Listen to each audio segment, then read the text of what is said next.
नमस्कार दोस्तों, स्वागत है आपका सही ट्रेड चैनल के ऊपर। दोस्तों आज की वीडियो में हम ज़ीरोधा एप्लीकेशन में स्टॉक में एसआईपी किस तरीके से करनी है इसके बारे में एक ट्यूटोरियल देखने वाले हैं। तो जैसे कि आप देख रहे हैं, हमने ज़ीरोधा में लॉगिन कर दिया है। आपको स्टॉक में एसआईपी करने के लिए टूल्स सेक्शन में आना पड़ेगा। टूल्स सेक्शन में आते ही सबसे पहले यहाँ पे आपको बास्केट का टैब दिखेगा, एसआईपी का टैब दिखेगा, अलर्ट का टैब दिखेगा।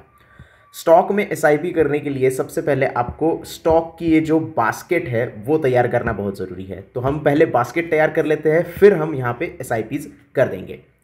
बेसिकली आपको न्यू बास्केट में जाना है। न्यू बास्केट में जाने के बाद जो भी बास्केट आप बना रहे हो, चाहे आप बैंक सेक्टर की बास्केट बना रहे हो, आईटी सेक्टर की बास्केट बना रहे हो, ऑयल एंड गैस की बना रहे हो, तो आपको क्या करना होगा, उसका नाम उसको देना होगा।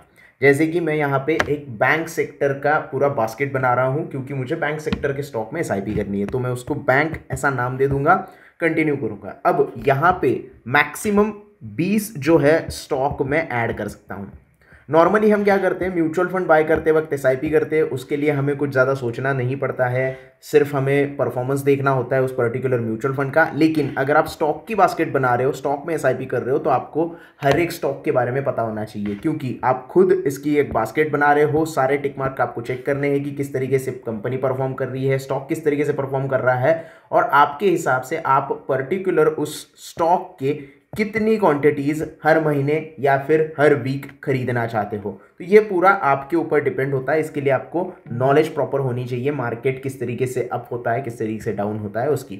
20 स्टॉक आप ऐड कर सकते हैं। तो यहाँ पे आप सर्च में जाना है, जैसे कि मुझे एसबीआई ऐड करना है, तो मैं एसबीआई यहाँ पे ऐड कर दूंगा। By, add bye.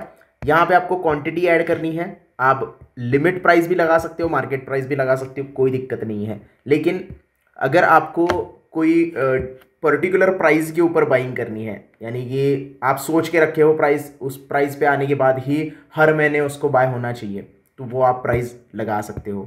हर महीने ऐसे बोल नहीं सकते हम, क्योंकि वो प्राइस अगर 100 रुपये ऊपर चली गई तो 100 रुपये नीचे आ नहीं सकता स्टॉक, तो मार्केट भी कर सकते हो, ऐसा कोई दिक्कत नहीं है। लेकिन पहली बार कर रहे हो, फर्स्ट बास्केट एग्जीक्यूट कर रहे हो, तो आप यहाँ पे लिमिट प्राइस एंटर कर सकते हो। जैसे जैसे मैं यहाँ पे कह रहा हूँ कि 610 रुपये में स्टॉक आ जाएगा, तो मेरा बाइंग होनी चाहिए। तो क्वांटिटी हम यहाँ पे डाल देंगे 10 क्वांटिटी। उसके बाद हम इसे ऐड कर देंगे। लॉन्ग टर्म में हम यहाँ पे कर रहे हैं, इंट्राडे में ये सारी चीज़ें नहीं कर सकते आप, क्योंकि एसआईपी आप हर महीने करते हैं।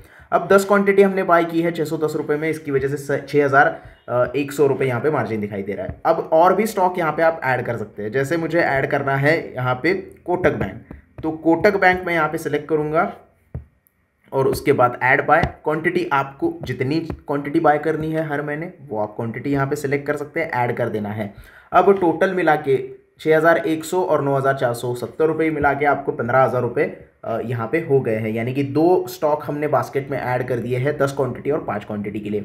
उसके बाद आपको क्या करना होता है, अगर आप बास्केट एग्जीक्यूट करना चाहते हो तो डायरेक्टली बास्केट एग्जीक्यूट करोगे, लेकिन बास्केट एग्जीक्यूट करने के लिए क्या होगा, एक ही बार में आपके ये 15 स्टॉक बाय हो जाएंगे, आप एसआईपी नहीं कर सकते। तो इसके लिए हम क्या करेंगे, पीछे जाएंगे, हमारा ये बास्केट तैयार हो गया है। अब आपको आना है एसआईपी के सेक्शन में।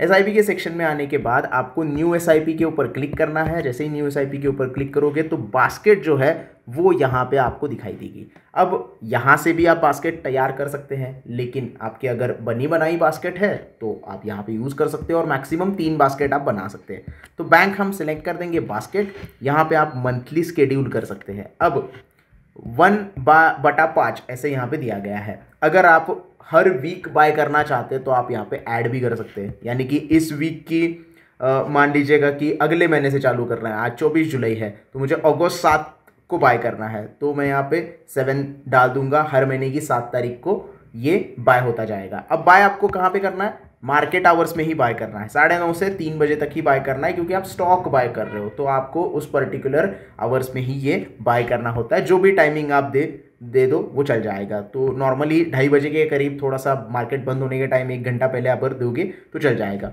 तो आप ऐड भी कर सकते हो। अभी 7 तारीख को खरीद लिया, अगर आपको नेक्स्ट वीक का भी खरीदना है तो आप 15 तारीख देख सकते हो। उसके बाद फिर अगले वीक आपको खरीदना है तो आप 21 या 22 तारीख दे सकते हो। लेकिन यहाँ पे हमेशा याद रखना कि जब अगर मार्केट अगर बंद रहेगा तो ये नेक्स्ट डे मार्केट जब खुलेगा तो आपका ऑर्डर एग्जीक्यूट कर देगा। तो सैटरडे संडे यहाँ पे थोड़ा सा आपको ध्यान रखना है। और यहाँ पे क्या लिखा है, only equity market and limit order in the selected basket will be placed. Limit order are not guaranteed to be executed. जैसे मैंने कहा कि अगर स्टॉक ही 100 रुपये भाग गया तो 1 महीने बाद आपका उस दिन तो हो गया एग्जीक्यूट, लेकिन उसके बाद उसी प्राइस पे एग्जीक्यूट होगा, उसकी गारंटी नहीं होती है। तो मैं आप सजेस्ट करूंगा कि मार्केट ऑर्डर पे ही किया करो।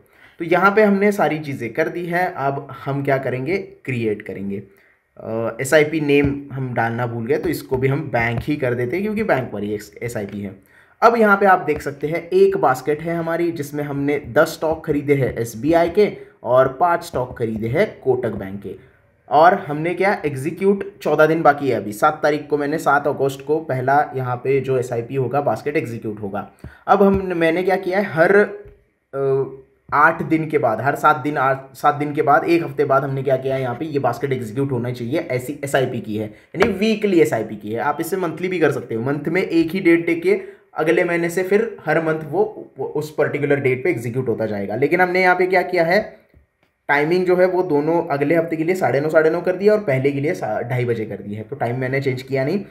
और इसके बाद आपकी SIP शुरू हो जाएगी इस पर्टिकुलर डेट पे, इस पर्टिकुलर टाइम पे। मार्केट ऑर्डर जो होगी उसके ऊपर आपका ये स्टॉक बाय हो जाएंगे। आपके अकाउंट में पैसे उतने होने चाहिए। अगर फंड नहीं है तो ऑर्डर रिजेक्ट हो सकता है, SIP पॉज हो सकती है जब तक आप फंड नहीं डालोगे। आपको खुद से पॉज करना है तो आप यहाँ पे पॉज भी कर सकते हो, एडिट करना है एडिट भी कर सकते हो, स्टॉक कम ज़्यादा करने हैं तो भी आप कर सकते हो। पॉज अगर आप करोगे तो ये देखिए पॉज हो गई।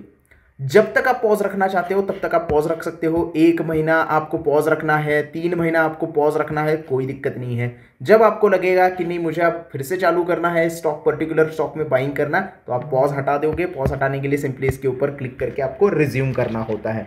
रिज्यूम करने के बाद आप यहाँ पे फिर से एक्टिव हो जाओगे और जिस वक्त रिज्यूम करोगे, अगर आपकी डेट सिलेक्टेड है, डेट आपने जो सिलेक्ट की है उससे पहले आप रिज्यूम करते हो तो वो डेट पे ही एग्जीक्यूट हो जाएगी। अगर आप डेट के बाद रिज्यूम करते हो तो नेक्स्ट डेट जो आएगी नेक्स्ट मंथ की, उस डेट पे आपकी जो SIP है वो रिज्यूम हो जाएगी। आपको SIP डिलीट करनी है तो सिंपली इसके ऊपर क्लिक करना है और यहाँ पे आप देख सकते हैं डिलीट SIP का ऑप्शन दिया गया है।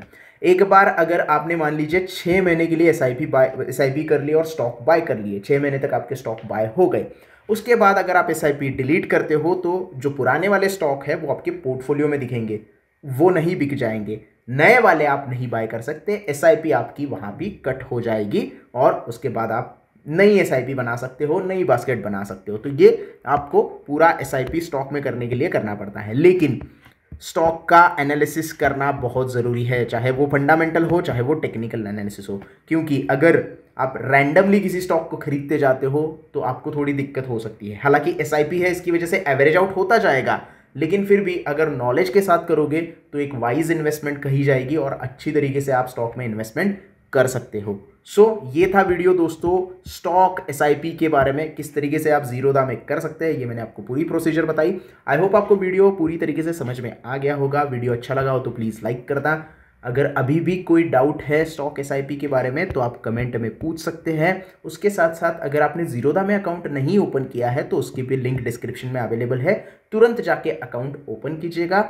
चैनल को सब्सक्राइब करना ना भूलना, आपके सपोर्ट की मुझे बहुत ज़्यादा ज़रूरत है। धन्यवाद।